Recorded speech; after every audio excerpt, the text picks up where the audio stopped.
You'll be happy.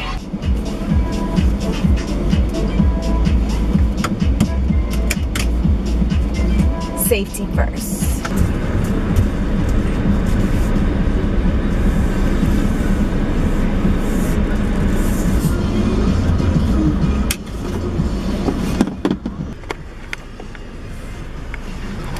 Can you see the moon?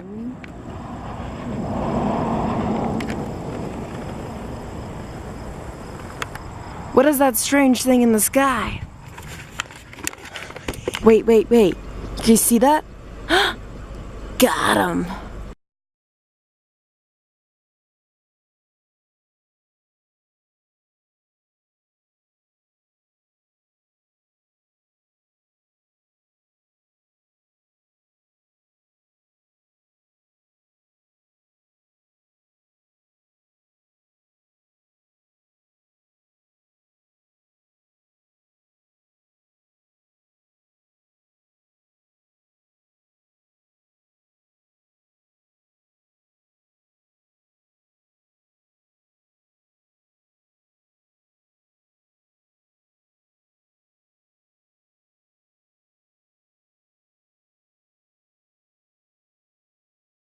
Hey Bookaboos, it is Under the Cover here, and I'm here to talk about something very near and dear to my heart.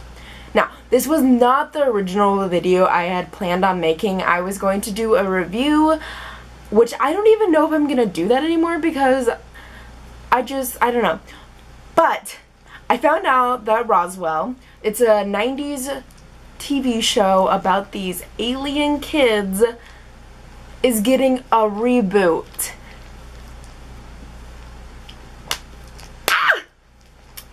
You know, my butt was like, girls, guys, people, oh my god, reboot. So what we're gonna do today is we're gonna talk about all the sci-fi books that I really think I should be reading. Okay, there's a few that I have read that I'm going to mention, and this might be me making my own tag, so if you want to also join along with sci-fi books that fit in the category, you can. But I'm just so excited about the new reboot that I'm gonna give you some suggestions that I'm also gonna try reading in preparation for watching the new season of Roswell. Also, side note, if you haven't watched the original, please do. It's on Hulu. This is not a plug. I don't get paid for anything ever. But you really should check it out. It is the bomb. And if you like 90s teenage TV shows, then you should check it out, guys. I am not even joking. Just go check it out right now. Let's do this. So we're gonna start off with our main squeeze, Liz. Now, for those of you who haven't watched, Liz is very, at least in the first season that is, she is, and that's what we're basing this tag on, because some of these characters kind of, I don't want to give any spoilers, let's move on. Liz is very methodical, she's very calculated, she's very much asking all the questions, and she wants them answers right now. So, the book series that I am currently in the middle of reading is The Sleeping Giants, and you will see them, there's pictures right here right now, look how beautiful they are. And I love them so much. It's kind of written in the way of logs and forms and interviews. If you read the Lemonade, I think you'll probably like it. However, unpopular opinion, I started trying to read the Lemonade and I didn't like it as much, but I think that's because I've been reading the Sleeping Giant series and I really love the Sleeping Giant series, and for me, the Lemonade just feels like this kiddie version of that. Not saying that it is, and you can like it if you want, and all that good jazz, but I like Sleeping Giants better. I might give it another go, but for now I'm just gonna keep on with my Sleeping Giants. For those of you who don't know what Sleeping Giants is about, let me give you the best under the cover summary I can give. Sleeping Giants is basically about how there are these giants in the world, like these giant robots, and they've been found all around the world, and they're trying to figure out what their purpose is, what they do, and why they're here. And I feel like that's all you can really say about it without giving up too much information, because this book is very much, you get the information as you go, and I love it. I hate having all the information right up front. I want to be left guessing. I do. Next up we have Max, and Max is a lover boy. He just wants to be in love, and he just wants love, and so that's what the book we're looking for today. And so obviously we gotta find a romance book. Now, finding a romance book for this was a lot easier than anything else. Like, I was looking for books for every other thing, and I was like, I can't find anything for this one quality that I want to project. But for like alien romance, there was the longest list. It was, why is romance always the biggest genre? Like, everyone's like, if we can make anything a romance, I want to see that. Like, someone please make me a whole romance about tractors. Yes, give me a tractor. No, that's just a country romance.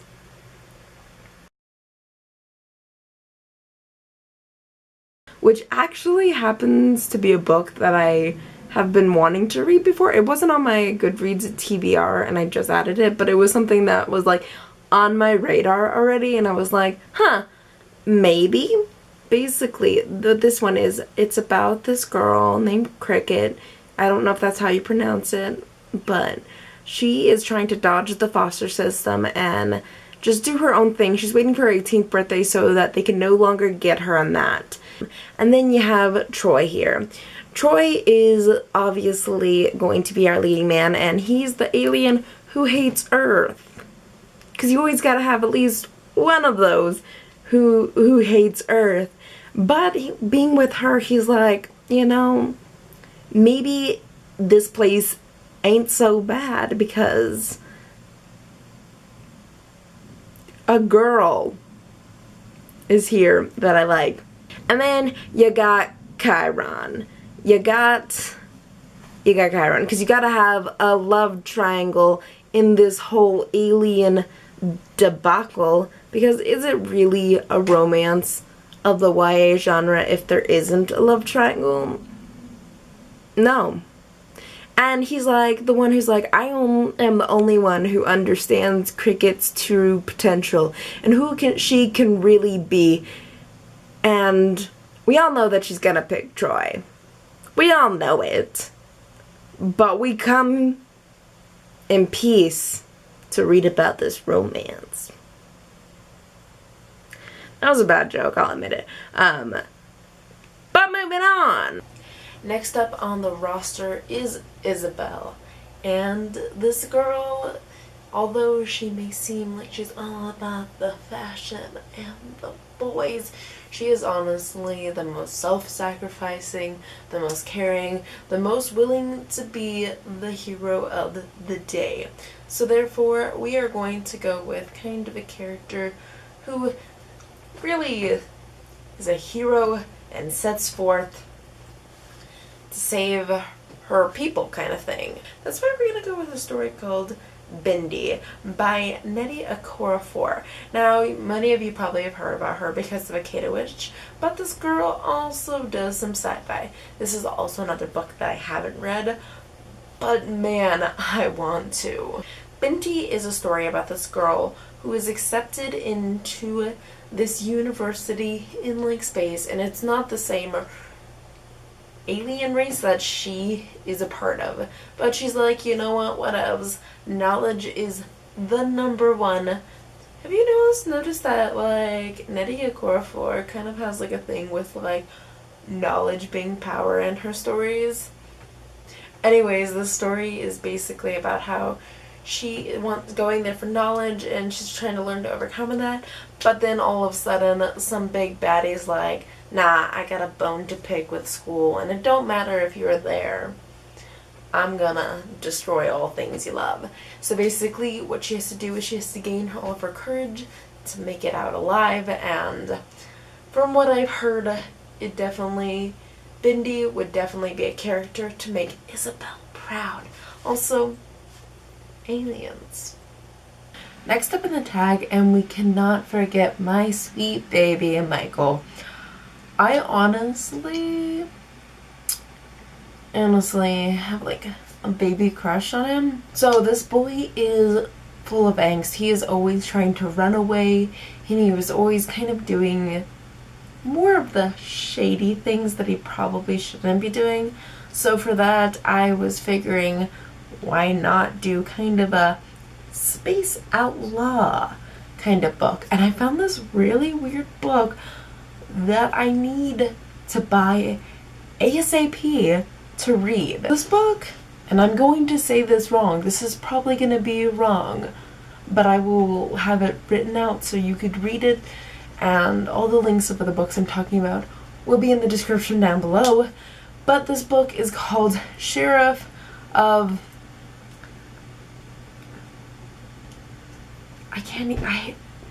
it's such a weird word. Yennemer.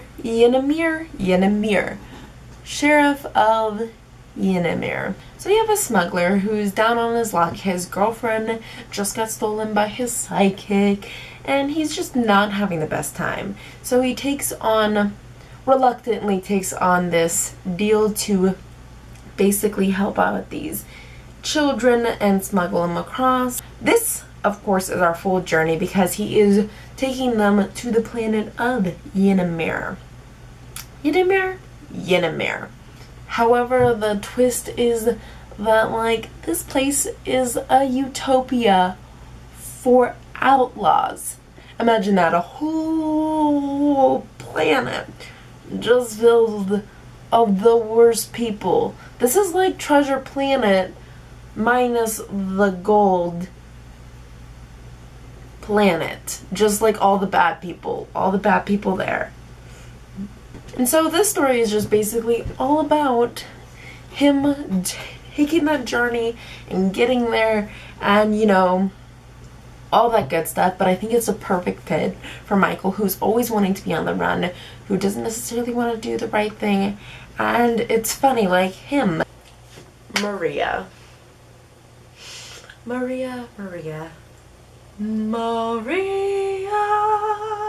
Maria, especially season 1, is that fun, quirky character who's always super zany and talks all the time.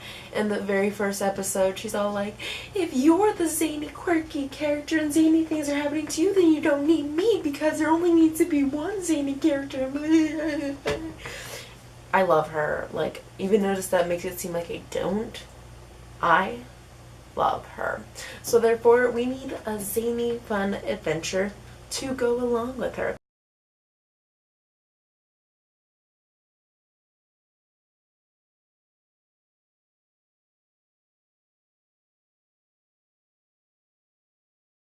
Basically, what is going on is the world has been destroyed, and I think the best way to go into the Traveler's Guide to Universe is just to jump in. Just jump in. I feel like actually that's the best way to go into anything, because then you're not going in with expectations. Like, my favorite thing is when someone suggests me a book, but they're not like, oh, here's this point, and this point. They're like, there's a guy who's from Earth. Earth gets destroyed. Zany alien adventures ensue. And I'm like, count me in. Next, we're gonna talk about Alex. Alex is a sweet, precious child.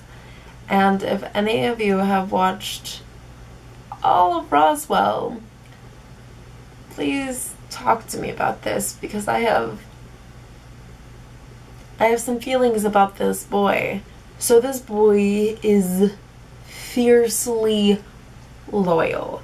He is loyal way too much. And as I said, no spoilers here, even though this was a show made in the 90s, but I don't know about the remake and how they're gonna go about it yet. So, I don't want to give any spoilers just in case you wanna be surprised when you watch the new one. Anywho, if you watch it, you know Alex is loyal to a T, almost a little bit too loyal. That's why we are going to give him a book about a space captain, because I feel like it's only fitting to have. Alex is not a captain kind of person, but space captains are pretty loyal. So we're gonna go with that. We're gonna go with that same streamline. Our story is Space Captain Smith. So basically the premise is, it's the 25th century England. You've got some aliens who are just a little bit hell-bent on destroying all of humanity. A crew is collected together. It's a very interesting crew. Interesting crew is the best way to say.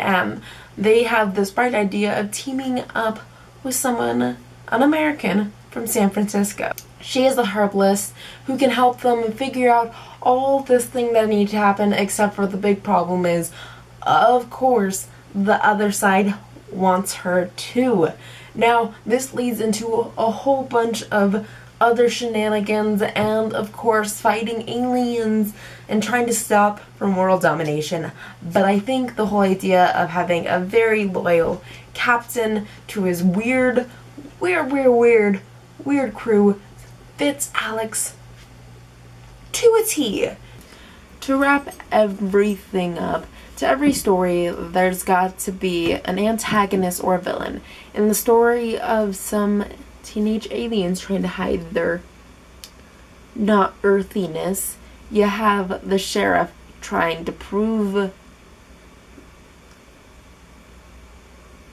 He's trying to prove something. He doesn't really know what he's trying to prove, but he's definitely trying to prove something, you guys. With that, we are going to get Misconceptions.